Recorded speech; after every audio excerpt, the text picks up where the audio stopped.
Bueno, ahora viene la unidad 6 de Derecho Constitucional Mexicano, que se llama Facultades Legislativas del Congreso de la Unión.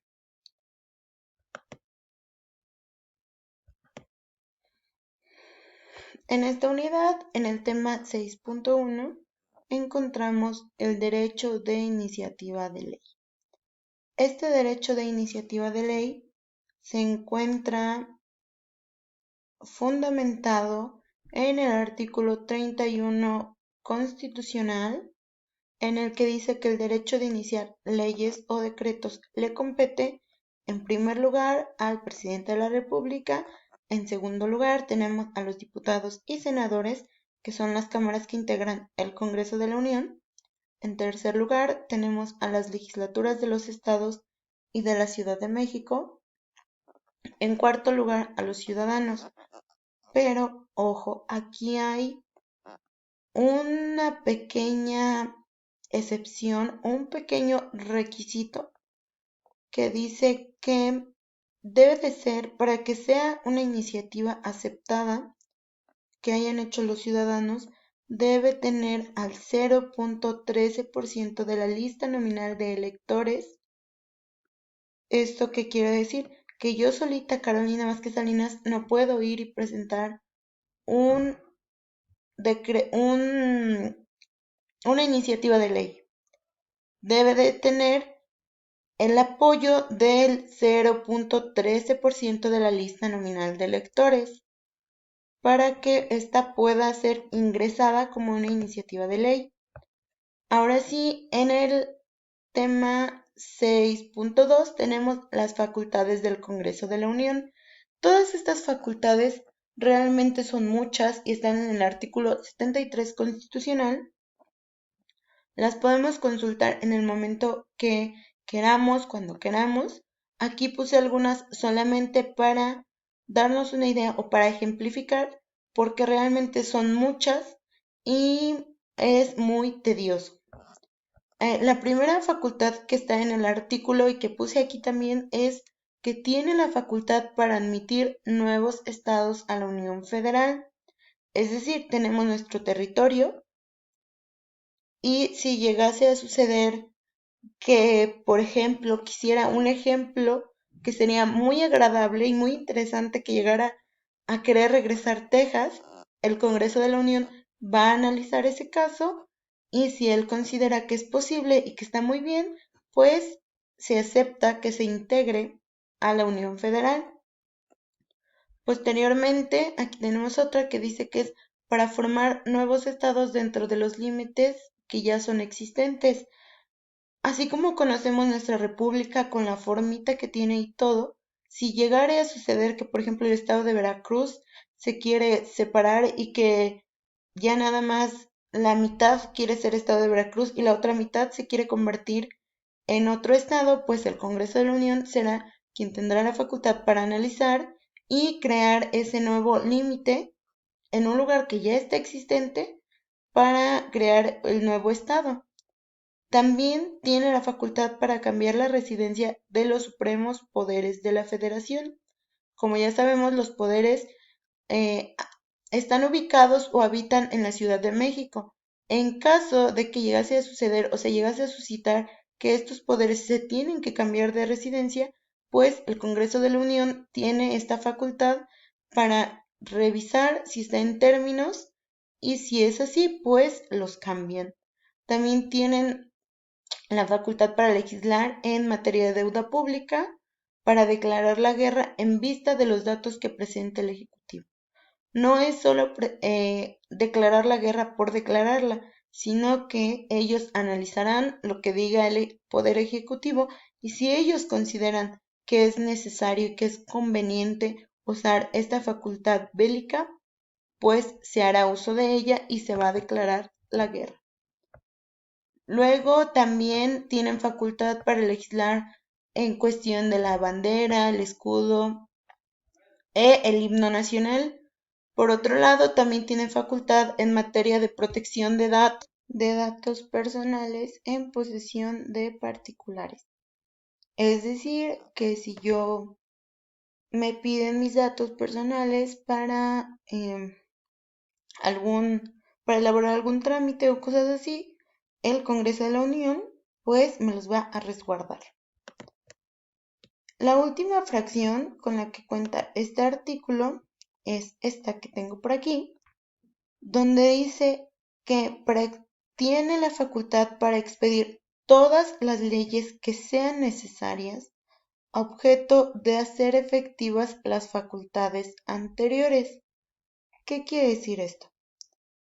Que si el Congreso de la Unión considera que tiene que haber una ley donde diga que solo se va a declarar la guerra en cuanto surja el primer ataque, entonces esa ley ya estará integrada y solo se va a ejercer la facultad bélica cuando sea necesario y como lo indique el Congreso.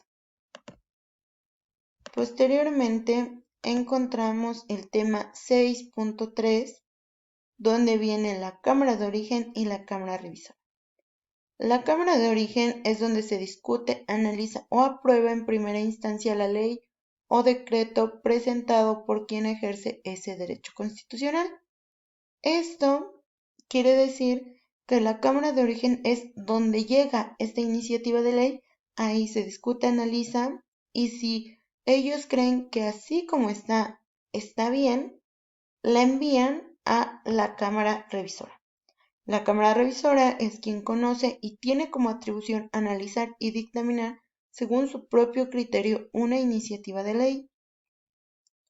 Si esta Cámara Revisora considera que ya está bien esa iniciativa de ley, se le puede enviar al Ejecutivo.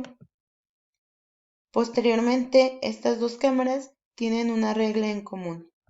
La primera que puse aquí es que la Cámara de Origen es la que inicia el proceso legislativo y la Cámara Revisora es quien recibe la propuesta. Pero esta regla común es la más específica y es la adecuada, que es quien conozca primero será la Cámara de Origen y quien conozca después será la Cámara Revisora. ¿Esto qué quiere decir? Que la Cámara de Origen puede estar integrada por la Cámara de Diputados o senadores, según corresponda.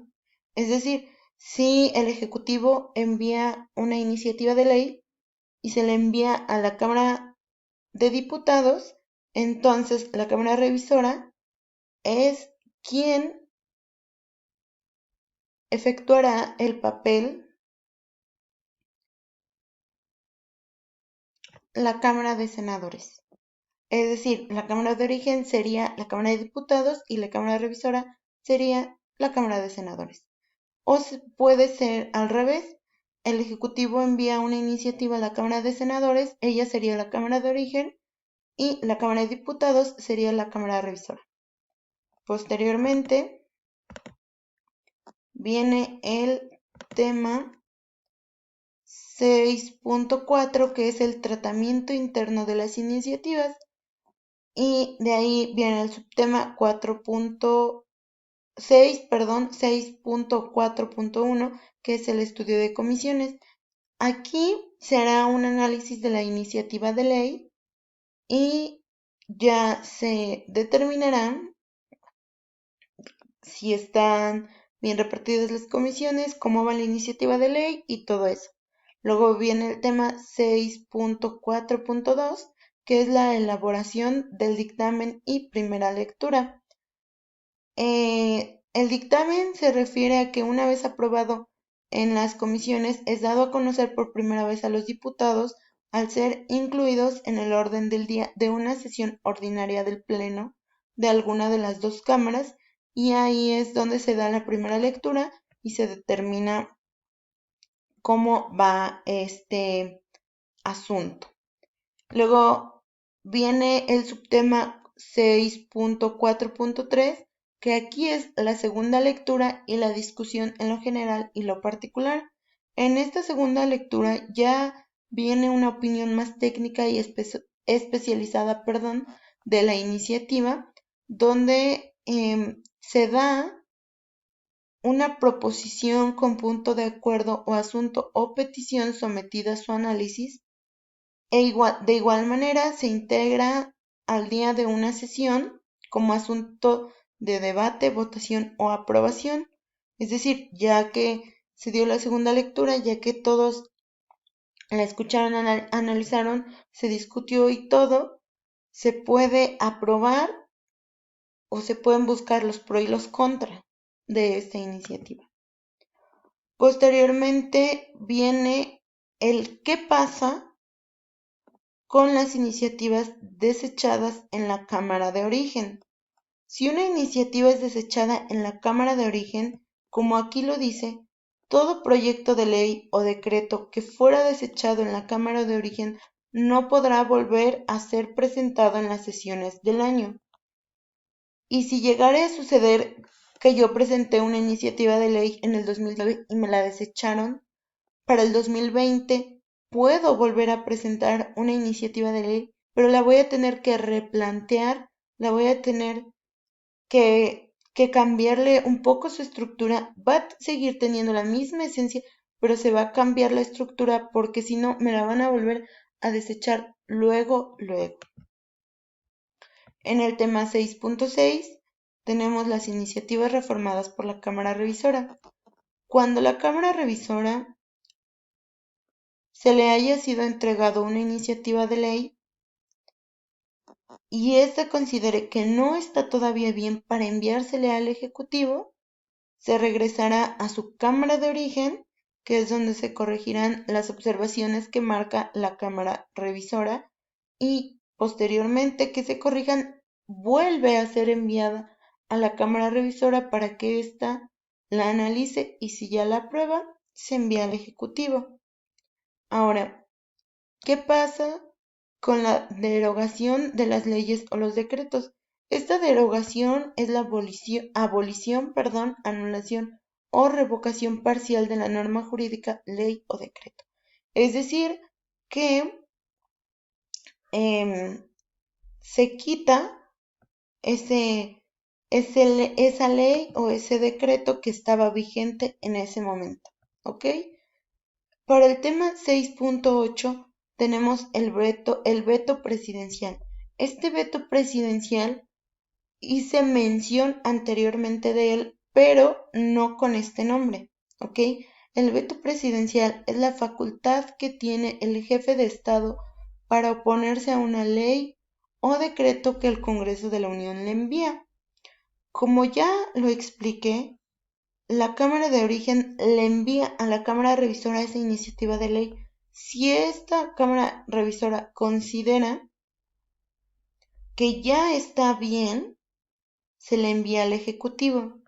El Ejecutivo tiene la oportunidad de regresarla con observaciones para que ésta se corrija o puede usar su derecho de veto en la que la elimina completamente y esta iniciativa de ley pues se quedó en la mitad del proceso y es desechada. Ahora, ¿qué llegase a suceder si se acepta esta iniciativa de ley? Pasaría al proceso de promulgación, que es donde el Ejecutivo es quien autentifica la existencia de una ley. Después de este proceso de promulgación viene la publicación. ¿Qué es la publicación? Es darle a conocer el texto de esta nueva ley a la población.